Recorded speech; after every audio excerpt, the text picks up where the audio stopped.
ABN and PRR College of Science, Kovur. Dear students, welcome to online classes. My name is Bindu, lecturer in Computer Science. Subject Foundation Course Information and Communication Technology 2. Paper name Internet Fundamentals and Web Tools. This is for second year, third semester BSc and BCom students.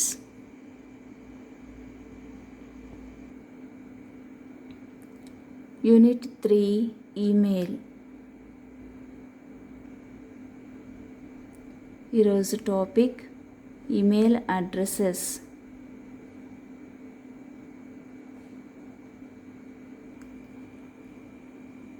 Email address. An email address is a unique identifier for an email account.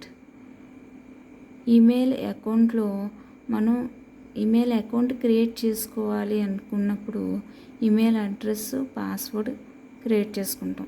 Okay, మనకేమో create అవుతాయి, email address password ఇచ్చుకుంటాం. ఆ email address అనేది మనకి ఎలా ఉండాలి? Unique identifier అయి ఉండాలి, అంటే యునిక్గా ఉండాలి. ఒకరి ఈమెయిల్ అడ్రస్ మరొకరి ఈమెయిల్ అడ్రస్తో మ్యాచ్ అవ్వకూడదు, అంటే మిగతా ఈమెయిల్ అడ్రసెస్తో మ్యాచ్ అవ్వకుండా ఉన్నట్లయితే ఆ ఈమెయిల్ అడ్రస్ని మనం ఏమంటాం? యునిక్గా ఉందని చెప్పుకుంటాం. Okay, it is used to both send and receive email messages over the internet. Email అడ్రసెస్ని ఎందుకు ఉపయోగించుకుంటాం? ఇంటర్నెట్ ద్వారా ఈమెయిల్ మెసేజెస్ని పంపించడానికి లేదంటే రిసీవ్ చేసుకోవడానికి ఓకే మనం ఈమెయిల్ అడ్రసెస్ని ఉపయోగించుకుంటాం. ఈమెయిల్ అడ్రసెస్ లేకుండా మనం ఈమెయిల్ మెసేజెస్ని పంపించగలమా అంటే పంపించలేము. కాబట్టి కంపల్సరీ మనం పంపించాలన్నా ఈమెయిల్ అడ్రస్ ఉండాలి, ఓకే, రిసీవ్ చేసుకోవాలి అన్నా ఈమెయిల్ అడ్రస్ ఉండాలి. Okay, the general format of an email address is username @domain or local part @domain. Syntax ఇక్కడ యూజర్ నేమ్ @domain అని చెప్పుకున్నాం. Okay, or local part @domain రెండు సేమే. పైన యూజర్ నేమ్ పెట్టిన చోట లోకల్ పార్ట్ అని రాసుకున్నాం. ఎలాగైనా మనం కాల్ చేయొచ్చు. Okay, email address consists of 2 parts. The part before the symbol user name or local part. మనకి సింబల్కి బిఫోర్ ఉన్న పార్ట్ని ఏమంటాం? యూజర్ నేమ్ అని కాల్ చేయొచ్చు, లేదంటే లోకల్ పార్ట్ అని కాల్ చేయొచ్చు. Okay, identifies the name of A mail box. ఏం ఐడెంటిఫై చేస్తుంది? మెయిల్ బాక్స్ని ఐడెంటిఫై చేస్తుంది. అంటే మనం ఇచ్చిన ఈమెయిల్ అడ్రస్లో ఉన్న యూజర్ నేమ్ ఏదైతే ఉంటుందో ఆ పేరు ఉపయోగించి అంటే అదే పేరు మీద ఒక మెయిల్ బాక్స్ అనేది క్రియేట్ అవుతుంది. ఓకే, మనం ఏమైనా మెసేజెస్ పంపించినప్పుడు ఇచ్చిన ఈమెయిల్ అడ్రస్లో యూజర్ నేమ్తో ఉన్న మెయిల్ బాక్స్కి ఆ మెసేజెస్ అన్నీ కూడా వెళ్ళటం జరుగుతాయి. ఓకే, మనం ఏవైతే పంపిస్తున్నామో ఆ మెసేజెస్ మనం ఈమెయిల్ అడ్రస్ ఏదైతే ఇచ్చామో ఆ ఈమెయిల్ అడ్రస్లో యూజర్ నేమ్ ఏదైతే ఉందో ఆ యూజర్ నేమ్ పేరు మీదుగా ఉన్న మెయిల్ బాక్స్లోకి వెళ్తాయి. Okay, the part after the symbol domain అంటే డొమైన్ పార్ట్ అంటాం. The domain part can be broken down into 2 parts, domain name and top level domain. Domain పార్ట్ని మళ్ళీ అగైన్ క్లాసిఫైడ్ ఇంటూ 2 parts. అవేంటి? Domain name, top level domain name. Okay, syntax ఒకసారి మళ్ళీ చూడండి. Email address syntax user name @domain. కి ముందున్న పార్ట్ని ఏమని కాల్ చేస్తాం? User name or local part అని కాల్ చేయొచ్చు. ఎట్ ద రేట్కి తర్వాత ఉన్న పార్ట్ని డొమైన్ పార్ట్ అని కాల్ చేస్తాం. యూజర్ నేము ఏమి ఇండికేట్ చేస్తుంది? మెయిల్ బాక్స్ని ఇండికేట్ చేస్తుంది.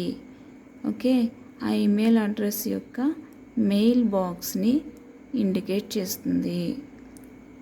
ఓకే, యూజర్ నేమ్ తోటే ఆ మెయిల్ బాక్స్ అనేది క్రియేట్ అవుతుంది. నెక్స్ట్ డొమైన్ పార్ట్లో మళ్ళీ మనకి domain name and top level domain name ఉంటుంది. ఓకే, ఆ రెండు ఉంటాయి. డొమైన్ నేమ్ ఉంటుంది, టాప్ లెవెల్ డొమైన్ నేమ్ కూడా ఉంటుంది. Example abnprrc@gmail.com. ఈమెయిల్ అడ్రస్ ఇక్కడ ఏం తీసుకున్నాం? abnprrc@gmail.com. Okay, abnprrc@gmail.com. In the above example, first part is the username, that is abnprrc, that refers to the name of the mailbox. After the @ Gmail is the host name or also called domain name. This refers to the mail server. It is the name of the company or organization. ఇక్కడ మనకి example చూడండి. abnprrc ఆ పార్ట్ని మనం user name అని call చేస్తాం, are local part అని కూడా కాల్ చేయొచ్చు అని చెప్పుకున్నాం. ఓకే, abnprrc అనేది ఏం రిఫర్ చేస్తుంది? మెయిల్ బాక్స్ని ఇండికేట్ చేస్తుంది. ఓకే, అంటే మనకి ఈమెయిల్ అడ్రస్లో ఉన్న యూజర్ నేమ్ ఏదైతే ఉందో ఆ పేరు మీదుగానే మనకి ఏం క్రియేట్ అవుతుంది? మెయిల్ బాక్స్ అనేది క్రియేట్ అవుతుంది. ఓకే, ఇక్కడ abnprrc అనే మెయిల్ బాక్స్ క్రియేట్ అవుతుంది. నెక్స్ట్ @ తర్వాత ఉన్న పార్ట్ని ఏమంటాం? డొమైన్ పార్ట్ అంటాం. మళ్ళీ డొమైన్ పార్ట్ మనకి 2 పార్ట్స్ కింద డివైడ్ అవుతుందని చెప్పుకున్నాం కదా. ఇక్కడ జీమెయిల్ అనేది ఏంటి? Domain name. ఓకే, డొమైన్ నేమ్ అని కాల్ చేయొచ్చు, హోస్ట్ నేమ్ అని కూడా కాల్ చేయొచ్చు. Okay, Gmail is the host name or also called domain name. Host name ఇది ఏం రిఫర్ చేస్తుంది? మెయిల్ సర్వర్ని ఇండికేట్ చేస్తుంది. ఓకే, జీమెయిల్ అనేది మెయిల్ సర్వర్ కింద చెప్పుకుంటాం ఇక్కడ. Okay, it is the name of the company or organisation. ఇది కంపెనీ పేరు లేదా సంస్థ యొక్క పేరు కింద చెప్పుకోవచ్చు. ఏదైనా ఒక ఆర్గనైజేషన్ యొక్క పేరు కింద చెప్పుకోవచ్చు. అంటే next the end of the domain name consists of A dot. Okay, మనకి జీమెయిల్ డాట్ అని పైన రాసాం కదా.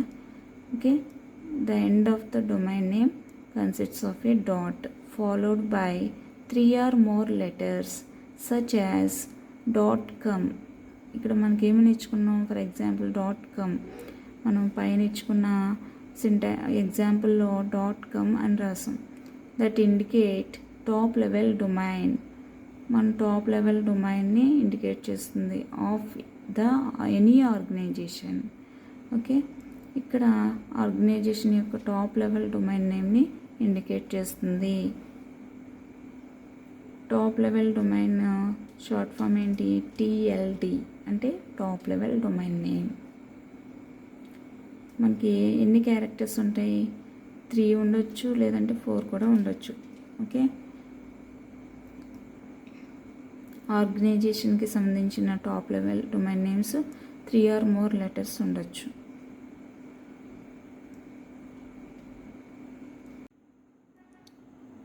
The top level domain refers to the purpose of the organization.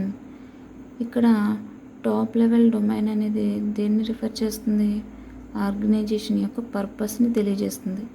For example ఇక్కడ మనకి ఏంటి? gmail.com అని ఇచ్చాం డొమైన్ నేమ్ కింద. gmail.com. జీమెయిల్ అనేది ఒక ఆర్గనైజేషన్, ఒక కంపెనీ నేమ్, ఏదైనా కంపెనీ నేమ్ ఆర్ ఆర్గనైజేషన్ కావచ్చు. ఓకే, దాని యొక్క జీమెయిల్ యొక్క పర్పస్ మనకేంటి, కమర్షియల్ బిజినెస్ .com. కమ్ అంటే ఏంటి, ఫుల్ ఫామ్ మీనింగ్ ఏంటి, commercial business. Okay. The user name and the domain name are separated by @ okay. User నేమ్ని, డొమైన్ నేమ్ని @ తోటి సెపరేట్ చేయడం జరుగుతుంది. Okay. Next point, email addresses are not case sensitive. Email addresses అనేవి case sensitive కాదు. Okay. అంటే case sensitive అంటే ఏంటి, upper case characters, lower case characters డిఫరెంట్గా ఉండటం కేస్ సెన్సిటివ్. ఇక్కడ కాదని చెప్పుకుంటున్నాం, కేస్ సెన్సిటివ్ కాదని చెప్పుకుంటున్నాం. ఓకే. ఇక్కడ ఈమెయిల్ అడ్రసెస్కి సంబంధించిన మనం ఏదైనా టైప్ చేస్తే కనుక అవి అప్పర్ కేస్ అయినా లోవర్ కేస్ క్యారెక్టర్స్ అయినా సేమ్గా ట్రీట్ చేస్తుంది. Okay. Spaces are not allowed in email address. Email అడ్రస్లో స్పేసెస్ అనేవి ఉండవు, అలౌ చేయదు. User names may contain letters, numbers, underscores or period. అంటే పీరియడ్ సింబల్ అంటే డాట్. లెటర్స్ ఉండొచ్చు. యూజర్ నేమ్స్ మనం స్టార్టింగ్ సింటాక్స్లో యూజర్ నేమ్ @ డొమైన్ అని చెప్పుకున్నాం కదా, సింటాక్స్. ఈమెయిల్ అడ్రస్ యొక్క సింటాక్స్ ఏంటి, యూజర్ నేమ్ @ డొమైన్. ఆ యూజర్ నేమ్కి మనం ఏం రాయొచ్చు, లెటర్స్ అంటే క్యారెక్టర్స్ని ఉపయోగించుకుంటాం, నెంబర్స్ని ఉపయోగించుకోవచ్చు, అండర్స్కోర్ సింబల్ని ఉపయోగించవచ్చు, డాట్ పీరియడ్ సింబల్ అంటే డాట్ సింబల్ని కూడా ఉపయోగించవచ్చు. ఓకే. ఇవన్నీ ఉపయోగించి యూజర్ నేమ్ని మనం క్రియేట్ చేసుకోవచ్చు.